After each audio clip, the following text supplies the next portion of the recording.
Budget bulletin इसको हम कहेंगे। मैं हूं मानसी दवे और बजट से ठीक पहले ढेर सारी खबरें हैं, कई सारे क्षेत्रों की मांगे हैं सरकार से और इन तमाम मांग पर फोकस है हमारी। और लगातार हम ढेर सारे न्यूज़ फ्लोज और एलिमेंट्स के जरिए आपको ये सारी चीजें बताते हैं। बजट में सरकार शहरी इंफ्रा को बड़ा बूस्ट दे सकती है।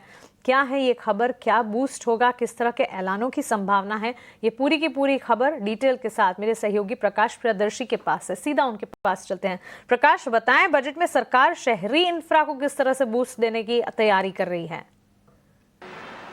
देखिए, अर्बन इंफ्रास्ट्रक्चर को मजबूती देने के लिए बजट में कुछ अहम ऐलान हो सकते हैं। सूत्र हमें बता रहे हैं कि सरकार का फोकस जो नेक्स्ट जनरेशन अर्बन इंफ्रास्ट्रक्चर है उसके ऊपर है। कोशिश ये की जा रही है कि जो अर्बन लोकल बॉडीज़ हैं उनको ज़्यादा फाइनेंशियली वायबल बनाया जाए, उनको मजबूत बनाया जाए। उसको ध्यान में रखते हुए अर्बन लोकल बॉडीज़ के लिए फाइनेंशियल पैकेज का ऐलान किया जा सकता है। और इसके संकेत हमने इकोनॉमिक सर्वे में भी देखे हैं, जहां पर एक dedicated package, dedicated chapter include किया गया है क्वालिटी अर्बनाइजेशन के ऊपर। जो फ्यूचर सिटी कैसे हों, उनमें क्वालिटी ऑफ लाइफ किस तरीके से हो, लाइफ को आसान किस तरीके से बनाया जाए, इन तमाम मसलों पर फोकस किया गया है इकोनॉमिक सर्वे में। और हमें जानकारी मिल रही है कि इससे संबंधित कुछ ऐलान जो हैं आगामी बजट में हम देख सकते हैं। ये काफ़ी इंपॉर्टेंट डेवलपमेंट है। फाइनेंशियल पैकेज देने के लिए कुछ कंडीशंस होंगे। मकसद ये है कि जो लोकल बॉडीज़ हैं उनको फाइनेंशियल वायबल तो बनाया ही जाए, साथ ही साथ जो क्राइटेरिया है वो गवर्नेंस के हिसाब से है, रेवेन्यू मॉडल के हिसाब से है। जिन लोकल बॉडीज़ का गवर्नेंस मॉडल बेहतर होगा, रेवेन्यू मॉडल रोबस्ट होगा, उसी आधार पर उन्हें फाइनेंशियल सपोर्ट दिया जाएगा। मकसद ये है कि इंडिया का फ्यूचर सिटी कैसा हो, बदलती ज़रूरत के हिसाब से जो क्वालिटी ऑफ लाइफ है उसमें सुधार किस तरीके से की जाए। और ये तभी संभव है जब लोकल बॉडीज़ का फाइनेंशियल कंडीशन स्ट्रांग होगा। उसी को ध्यान में रखते हुए कुछ इंपॉर्टेंट अनाउंसमेंट्स हम बजट में देख सकते हैं। बिल्कुल, तो चलिए शहरी इंफ्रा की अगर बात करें, all in all infra and development की बात अगर की जाए, सरकार बड़े बूस्ट देने की कोशिश लगातार कर भी रही है और काफ़ी हद तक इंफ्रास्ट्रक्चर के डेवलपमेंट की कवायद में हम आगे भी बढ़े हैं। शहरी स्थानीय निकायों को वित्तीय पैकेज की संभावना इस बजट से, और इकोनॉमिक सर्वे में भी क्वालिटी अर्बनाइजेशन पर जोर दिया गया था। इकोनॉमिक सर्वे में इस बात पर काफ़ी हद तक बातचीत हुई थी, फोकस था, और क्वालिटी अर्बनाइजेशन किस तरह से मुहैया कराया जाए इस पर भी बात होती हुई दिखी थी। लेकिन ये तो हुई इंफ्रास्ट्रक्चर की बात। इकोनॉमिक सर्वे में पीएसयूज की परिभाषा में संशोधन का भी सुझाव दिया गया था, ताकि लिस्टेड सरकारी कंपनियों में हिस्सेदारी को घटाकर 26% तक किया जा सके। इस पर भी सारी की सारी डिटेल्स प्रकाश के पास है। आइए उनसे जानते हैं कि आखिरकार पीएसयूज के लिए इकोनॉमिक सर्वे में क्या कुछ था और आगे बजट से क्या एक्सपेक्टेशंस हैं। प्रकाश, बताएं। देखिए, पब्लिक सेक्टर कंपनीज की जो मोनेटाइजेशन की प्रक्रिया है उसमें तेज़ी आए, उससे संबंधित अहम सिफारिश इकोनॉमिक सर्वे में किया गया है, जिसमें ये कहा गया है कि जो खासकर जो लिस्टेड पीएसयूज हैं उनके मोनेटाइजेशन को फास्ट ट्रैक पे डालने के लिए ये ज़रूरी है कि सरकार कंपनीज एक्ट में बदलाव करे, यानी कि जो पीएसयूज का डेफिनेशन है उसमें बदलाव करे। और इस वक्त जो बाध्यता है कि किसी कंपनी में सरकार की हिस्सेदारी कम से कम 51% होनी चाहिए, तभी वो पब्लिक सेक्टर एंटिटी कहलाएगी, इसको घटाकर 26% कर दिया जाए। या इसका मतलब यह है कि अगर किसी कंपनी में सरकार की हिस्सेदारी 26% भी रहती है तो भी वो पब्लिक सेक्टर की कंपनी कहलाएगी और उसके लिए 51% की हिस्सेदारी रखने की बाध्यता नहीं होगी। ऐसा करके सरकार मोनेटाइजेशन की जो प्रक्रिया है उसमें तेज़ी ला सकती है और ज़्यादा से ज़्यादा फंड जो है वो रेज कर सकती है। ये काफ़ी इम्पॉर्टेंट रिकमेंडेशन है जो कि इकोनॉमिक सर्वे में इसको शामिल किया गया है। अब ये देखने वाली बात होगी कि सरकार इसको मानती है या नहीं मानती है। अगर सरकार इसको मानती है तो 26% हिस्सेदारी रखने के बावजूद भी वो कंपनी जो है सरकारी कंपनी कहलाएगी। इसके ज़रिए सरकार बेटर गवर्नेंस इंश्योर कर सकती है, स्टेबल फंड फ्लो इंश्योर कर सकती है, कंपनी का एक्सपेंशन इंश्योर कर सकती है। ये तमाम तरह के फ़ायदे जो हैं वो देखे जा सकते हैं और मोनेटाइजेशन की प्रक्रिया में तेज़ी तो आएगी, जो कि इस वक्त सरकार के लिए काफ़ी मुश्किलों भरा है, क्योंकि जो मौजूदा वैश्विक चुनौतियां हैं या फिर जिस तरह की मार्केट की स्थिति है उसमें मोनेटाइजेशन की प्रक्रिया में उतनी तेज़ी नहीं आ पाई है जितनी की उम्मीद थी। लिहाजा अगर इस रिकमेंडेशन को माना जाता है जिसका जिक्र इकोनॉमिक सर्वे में किया जाता है, तो जाहिर तौर पर इस प्रक्रिया में तेज़ी आ सकती है। इसके अलावा सरकार प्राइवेटाइजेशन से संबंधित जो कंट्रोवर्सीज हैं उसको भी दूर रख सकती है। इनफैक्ट जो पूरी की पूरी हिस्सेदारी है वो उसकी जो थ्रेशोल्ड लिमिट है वो कम हो जाएगी, लेकिन कंपनी सरकारी ही कहलाएगी। बेटर गवर्नेंस और कैपिटल फ्लो इंश्योर किया जा सकेगा। बिल्कुल प्रकाश, शुक्रिया ये सारी की सारी डिटेल्स हमें बताने के लिए। आगे की खबर जो है वो भी बजट से जुड़ी है, क्योंकि ये स्वदेश बजट बुलेटिन यानी बजट स्पेशल बुलेटिन है।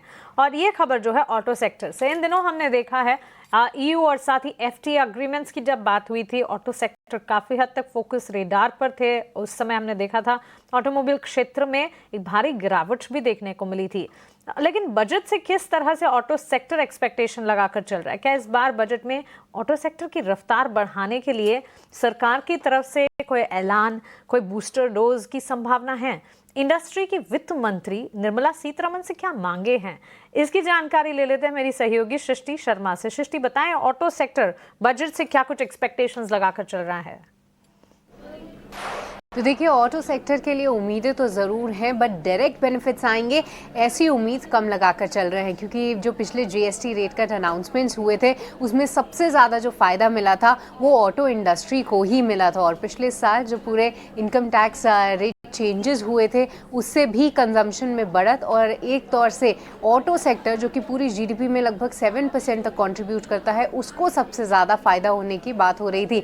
और हमने देखा भी है किस तरीके से प्रदर्शन रहा है। तो बजट में यहाँ पर डायरेक्ट बेनिफिट ऑटो सेक्टर को होगा ऐसी उम्मीदें कम है, पर जी हाँ, इनडायरेक्ट बेनिफिट जो है वो ज़रूर आ सकता है, क्योंकि अगर किसानों के लिए कोई बड़ी स्कीम्स ऐलान होती हैं तो वहाँ पर रूरल ग्रोथ जो है बढ़ती हुई नज़र आएगी, और उससे कहीं ना कहीं ऑटो सेक्टर से अच्छी उम्मीदें बढ़ जाती हैं।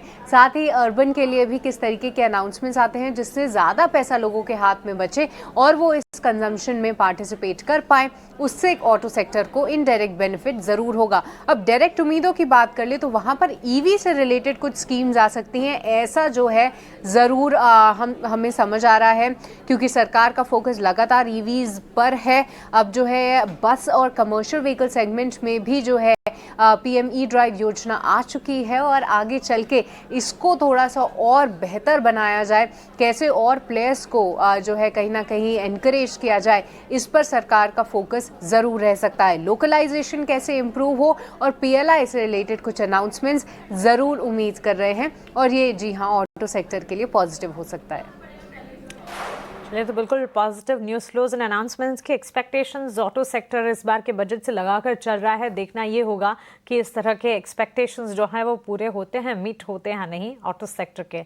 Moving ahead, make in India mission में डिफेंस सेक्टर पर खास फोकस है।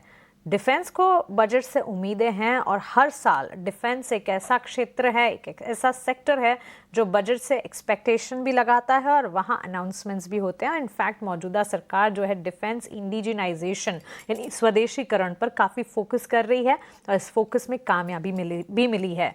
डिफेंस सेक्टर में एक्शन भी इन दिनों हमने देखा है। बजट से क्या एक्सपेक्ट करके चल रहा है डिफेंस सेक्टर? एनालिस्ट के साथ अनुमान क्या कुछ लगे हैं, रिपोर्ट्स क्या कुछ कह रही हैं, साथ ही किन बातों पर सरकार का फोकस ज़्यादा हो सकता है, ये सब कुछ हमें अशेषा बता रही हैं। Ashesha, defence ship building space काफ़ी फोकस रेडार पर होता है बजट से पहले, एक्सपेक्टेशंस क्या हैं?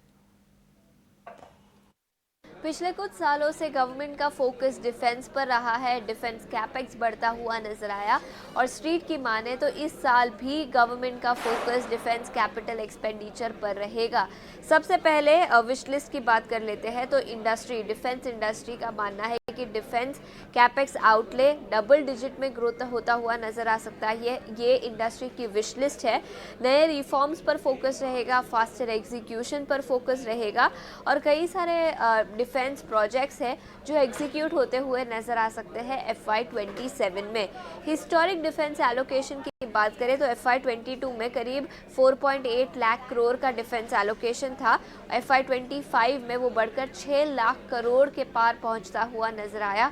तो डिफेंस कैपेक्स पर गवर्नमेंट का फोकस पिछले कुछ सालों से रहा है।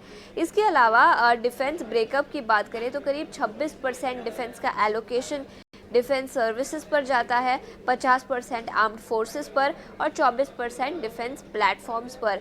गवर्नमेंट का फोकस मॉडर्नाइजेशन पर हो सकता है, इंडिजिनाइजेशन पर हो सकता है और डिफेंस एक्सपोर्ट्स। याद रखें, गवर्नमेंट ने पिछले कुछ सालों में डिफेंस एक्सपोर्ट को बूस्ट करने के लिए कई सारे मेजर्स लिए हैं और स्ट्रीट का मानना है तो गवर्नमेंट इस साल भी डिफेंस एक्सपोर्ट्स को प्रमोट करने के लिए कई सारे और स्टेप्स यूनियन बजट 2026 में ले सकती है।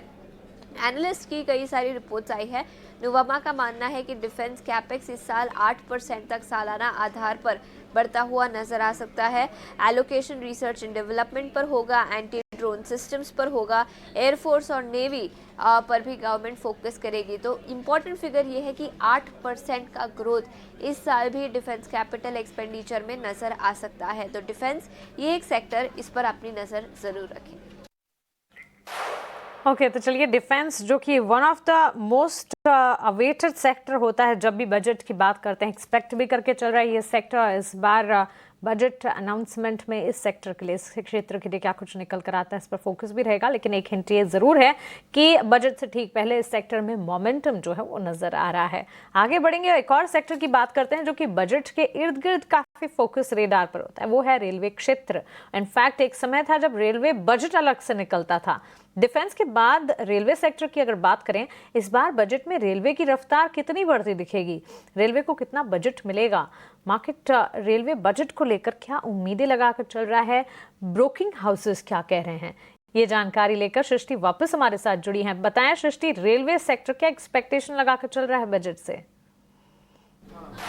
देखिए, रेलवे की उम्मीदों से बात करें तो जी हाँ, इस बार रेलवे बजट से उम्मीदें तो ज़रूर हैं, क्योंकि पिछले 3 साल में अगर हम देखें तो रेलवे बजट में कोई भी ज़्यादा बढ़त नहीं देखने को मिली है। पर इस साल जो है थोड़ी सी, यानी सिंगल डिजिट बढ़त की उम्मीद जो है वो हम ज़रूर लगा के चल रहे हैं। इस बार अगर हम एस्टिमेट्स और आंकड़ों की बात करें तो 2.72 लाख करोड़ रेलवे बजट आ सकता है, ऐसी उम्मीद लगाकर हम ज़रूर चल रहे हैं। साथ ही साथ अगर बात करें तो यहाँ पर किन किन जगहों पे ये खर्चा होता हुआ दिखेगा या कौन से ऐसे वो फोकस एरियाज रहेंगे, तो उसमें सबसे पहले तो कैपेसिटी को बढ़ाने के लिए जो है कहीं ना कहीं सरकार फोकस करती हुई नजर आएगी। रोलिंग स्टॉक इंडक्शन और साथ ही सेफ्टी को कैसे बेहतर किया जाए, उस पर सरकार का खास फोकस रहेगा और ये रेलवे बजट में अनाउंस भी हो सकता है, ऐसी मार्केट की उम्मीदें ज़रूर हैं। उनका ये भी मानना है कि जो लॉजिस्टिक कॉस्ट है उसको कैसे कम किया जाए, यहाँ पर भी सरकार का फोकस रहेगा, क्योंकि अभी भी भारत में जो लॉजिस्टिक कॉस्ट है,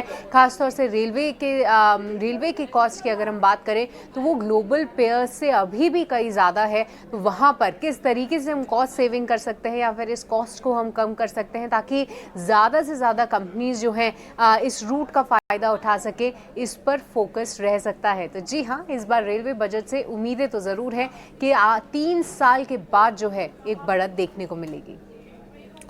ठीक है, तो चलिए, ये सारी उम्मीदें, इनफैक्ट जो एनालिस्ट रिपोर्ट, ब्रोकरेज हाउसेस की रिपोर्ट्स आ रही हैं, उसको भी ऐड करके हम ये सारी के सारे एक्सपेक्टेशंस आपको बता रहे हैं, ताकि आपको सीधे तौर पर जो ताज़ा हालात है उसका जायज़ा मिल पाए।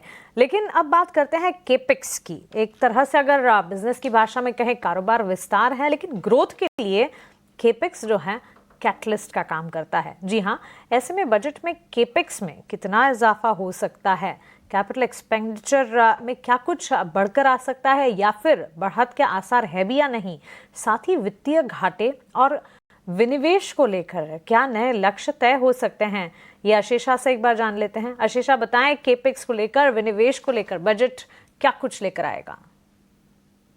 बिल्कुल, 3 बड़े आंकड़े जहां पर आपको अपनी नज़र रखनी चाहिए। सबसे पहले उसकी बात करते हैं और उसमें सबसे पहले केपेक्स।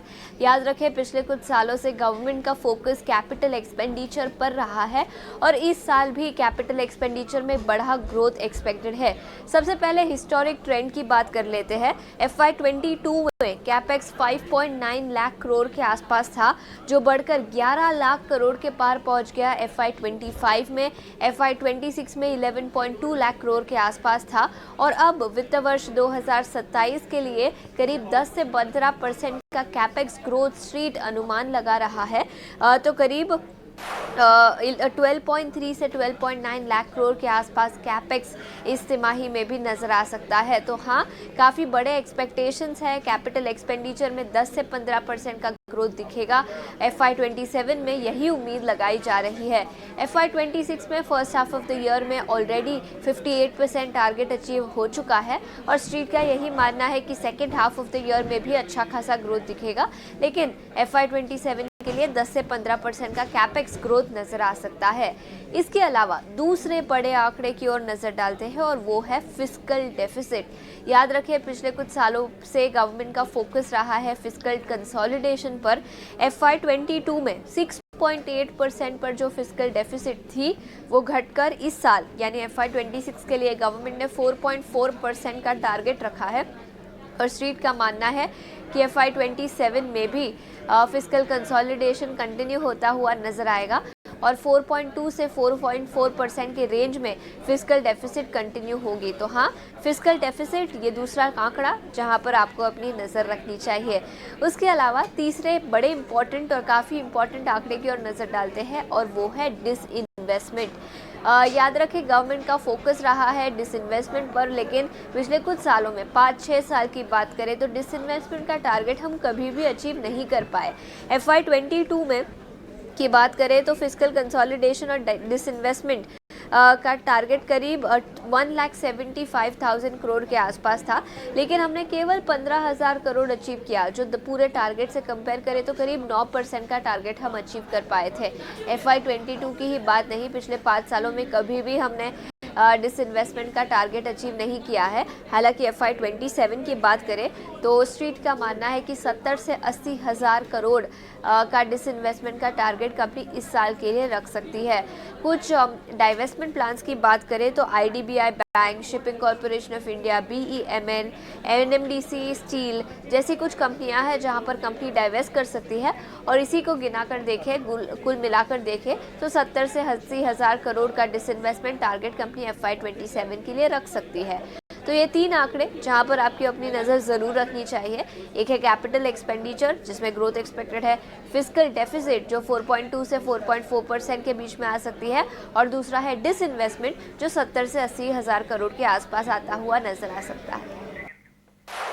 ओके, तो चलिए, ये सारे के सारे डेटा पॉइंट्स हैं जो कि काफ़ी इंपॉर्टेंट है और इसको लेकर बजट में क्या कुछ ऐलान होंगे इस पर एक्सपेक्टेशंस तो हैं ही, लेकिन जब अनाउंसमेंट्स होते दिखेंगे तब आपको और ज़्यादा हम बताएंगे कि क्या कुछ इम्प्लीकेशंस होते हुए दिख सकते हैं। देखिए, 1 फरवरी को बजट पेश होने जा रहा है, इम्पॉर्टेंट है, रविवार का दिन है, बावजूद इसके बजट जो है वो पेश होगा और बाजार भी खुले रहेंगे। लेकिन बजट से पहले हमें ये भी समझना होगा कि बाजार के हालात, भारतीय बाजार के हालात कैसे हैं, पिछले साल से लेकर अब तक में मार्केट किस तरह के रिटर्न्स दे पाया है, चैलेंजेस कैसे दिखे हैं, कौन से सेक्टर का प्रदर्शन कैसा रहा है, कौन से सेक्टर ने बेहतर परफॉर्म किया है, कहाँ पर गिरावट देखने को मिली है। साथ ही इस बार सिर्फ इक्विटी मार्केट्स की ही बात नहीं, इक्विटी मार्केट्स के साथ साथ बुलियन मार्केट, प्रेशियस मेटल्स की भी बात होनी चाहिए, क्योंकि सोने चांदी की चाल जो है वहां पर हमने रिकॉर्ड लेवल्स देखे हैं। ये सारी डिटेल्स, इसके डेटा पॉइंट्स और स्टैटिस्टिक्स एक बार रविंदर से समझते हैं ताकि और ज्यादा आकलन हम लगा पाएं कि इक्विटी मार्केट्स और कमोडिटी मार्केट के हालात आखिर कैसे रहे हैं। रविंदर, बताएं। जी बिल्कुल, यहाँ पे पिछले 1 साल में इंडियन मार्केट में काफ़ी वॉलेटिलिटी देखने को मिली। अगर बात करें निफ्टी 50 इंडेक्स के परफॉर्मेंस की तो पिछले 1 साल में निफ्टी इंडेक्स ने 7% का यहाँ पे रिटर्न दिया है और इसके जो टॉप गेनर है Shriram Finance, Hindalco, Bharat Electronic, Tata Steel, SBI Life Insurance, इन स्टॉक्स में काफ़ी तेज़ी देखने को मिली। यहाँ पर श्रीराम फाइनेंस में जो है 85% का यहाँ पे रिटर्न दिया है स्टॉक्स ने। वहीं फ्लिप साइड की बात करें लूजर्स की तो लूजर्स में जो रहे trend, ITC, Wipro, TCS and Tata motor passenger vehicle, यहाँ पर इन स्टॉक्स में जो है 21 से 35% का यहाँ पे इन स्टॉक्स में डिक्लाइन देखने को मिला पिछले 1 साल में। बात करें निफ्टी बैंक इंडेक्स की तो यहाँ पे निफ्टी बैंक इंडेक्स ने काफ़ी अच्छा खासा यहाँ पे रिटर्न दिया है। 20% का यहाँ पर पिछले 1 साल में निफ्टी बैंक इंडेक्स ने रिटर्न दिया है। वहीं जो टॉप गेनर है Canara bank, AU small finance bank, union bank, federal bank and bank of Baroda, in stocks में काफ़ी यहाँ पे जो है तेज़ी देखने को मिली। वहीं पे इंडसइंड बैंक जो है उसमें 10% की यहाँ पे गिरावट देखने को मिली पिछले एक साल में। और इंडसइंड बैंक एक लौता ऐसा स्टॉक है जिसमें निफ्टी बैंक इंडेक्स में जो है काफ़ी यहाँ पे गिरावट देखने को मिली। स्मॉल कैप इंडेक्स ने पिछले एक साल में अदर ब्रॉडर इंडेक्सेस और निफ्टी बेंचमार्क जो इंडेक्स है उसको अंडर परफॉर्म किया है 1% की गिरावट के साथ। और इसके जो टॉप गेनर है हिंदुस्तान कॉपर, यहाँ पे हिंदुस्तान कॉपर में जो है 125% की यहाँ पे जो है रिटर्न देखने को मिली। यहाँ पर कॉपर में तेज़ी के चलते इस स्टॉक्स में काफ़ी यहाँ पे तेज़ी देखने को मिली। ऑलराइट, तो चलिए मार्केट पर